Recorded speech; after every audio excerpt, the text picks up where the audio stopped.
Por ejemplo, aquí tenemos una polera que el estudio de la huella del agua dice que para poder producir esta polera nosotros necesitamos 2.700 litros. ¿Cómo es esto? Porque resulta que el algodón que se produce para la polera se produce en un país que queda lejano de acá, donde consumen mucha más agua, donde la eficiencia del proceso de producción de algodón es mucho más baja. Entonces, utilizan litros y litros de agua para poder producir una cierta cantidad de algodón. Después el algodón se traslada a otra ciudad, supongamos Bangladesh, y allá se produce la polera. ¿Ya? Tampoco hay en Bangladesh, en el proceso de manufactura, no hay ahorro de agua, no hay manejo eficiente del sistema, no hay a lo mejor calidad de agua tampoco buena, o no hay normas de salud o de seguridad para las empresas. Todo eso también está considerado, supongamos, por el lado de producción limpia.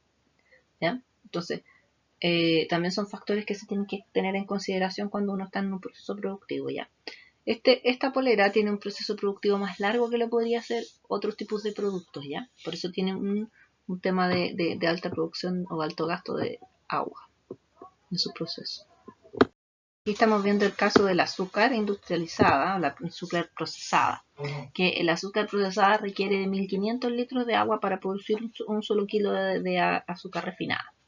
¿Esto por qué? Porque tienen un proceso productivo o industrializado mucho más largo. ¿Ya? O sea, si yo tengo un producto que no tiene tanta industrialización, los consumos de agua van a ser mucho menores. ¿Ya?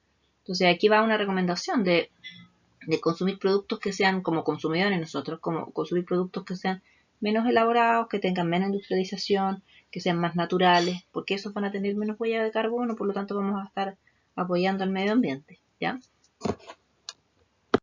Aquí está el caso de cuántos litros se requieren para producir un kilo de tomate y se requieren 180 litros de agua. Entonces aquí uno se puede dar cuenta que los productos que son más naturales, o sea, que tienen menos industrialización, que tienen menos proceso, un proceso más corto, son los que utilizan menos litros de agua. Entonces por eso es como recomendable consumir más verduras y frutas, porque las carnes también son las que tienen alto porcentaje de recursos de agua para su fabricación. ¿Ya? Y también lo que es industrializado, lo que vimos que pasara por un proceso más largo. ¿Sí? Estamos viendo el caso de un litro de vino o una copa de vino que requiere 120 litros de agua para su producción. Este es un proceso un poco más industrializado, pero de todas maneras requiere menos consumo de agua dentro del proceso. Está mucho más eficiente y más normado también, porque muchas veces los vinos se producen para el extranjero, entonces tienes que cumplir más normas. Y en cuanto aquí al tema de la huella de carbono, ¿qué es lo que se refiere a la huella de carbono? Es un conjunto de emisiones de gases de efecto invernadero que permiten determinar cuánta emisión de carbono genera la producción de un producto, de un servicio, desde su producción inicial hasta su consumo final. Entonces todos generamos una cierta cantidad de huella de carbono en nuestras acciones diarias. Y dentro de las categorías en las cuales estas se clasifican están los supermercados, los alimentos, los entretenimientos, los viajes, transportes, combustibles, shopping y los servicios y salud. Los bonos de carbono corresponden a una tonelada de carbono que vista por distintos tipos de productos, por ejemplo, que energías renovables que están produciendo o proyectos de conservación de bosques o de reforestación. Esta es una manera de compensar la huella de carbono que uno produce. Entonces, el bono de carbono viene a ser como cada huella de carbono que produzco, entonces puedo compensarla con un bono de carbono que está produciendo otro país. Por ejemplo, los países de Brasil que tienen tienen un área de Amazonas grande, ellos tienen un bono de carbono más alto. Y esto se transa en un mercado del carbono, ¿ya? Donde se estabilizan esos sistemas. Entonces se reducen, una forma de reducir tu huella de carbono, si tú tienes una huella de carbono grande como país, es entonces transarlo con bonos de carbono que otros países tengan y con eso se reduce la emisión que tú mismo produjiste. Entonces cada bono de carbono se utiliza como una compensación de la huella que se produce y pertenece a ti y desaparece del mercado del carbono una vez que lo usas. Los bonos de carbono para proyectos ambientales. Las empresas que desean aportar bonos de carbono al sistema entonces tienen proyectos ambientales que se las ¿cómo se llama? Que producen estos bonos de carbono, y estas generalmente están relacionados con empresas sin fines de lucro. ¿Con el objetivo de qué? De conservar ecosistemas de áreas protegidas chilenas o de otros países en miles de hectáreas. Entonces, estas acciones concretas están dirigidas a potenciar y adaptar el cambio climático y el mantenimiento de las comunidades en estas áreas.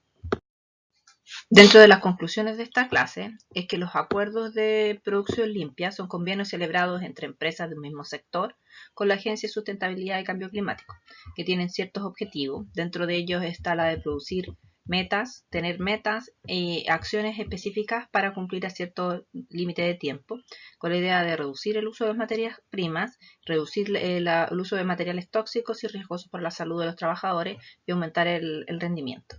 Para disminuir la huella de carbono y de agua, entonces una de las cosas recomendables sería consumir productos de preferencia de menos industrializados y que ojalá sean locales, porque a medida que están más en distancias más lejos, que están en otro hemisferio, el traslado aumenta la huella de carbono impresionante. Bueno, aquí les muestro dos videos que son de producción limpia, que son recomendados que vean. El primero es sobre producción limpia y los manejos generales, con sus características generales de producción limpia. Y el segundo es como bien alternativo, de un argentino que cuenta cómo él considera la producción limpia cuando cocina para su esposa, ¿ya? Y salen todos los conceptos generales de producción limpia y de reducciones de desechos y mejoras de calidad y todo eso. Bueno, un agrado, chiquillos, y cualquier duda, pregunta pueden hacerla en las clases que tengamos en vivo. Hasta luego, chao. Entonces, bueno, acá están las fuentes que se consultaron para poder hacer la diapositiva. La Agencia de Sustentabilidad, el tema de la huella de agua y, ¿cómo se llama? Naciones Unidas.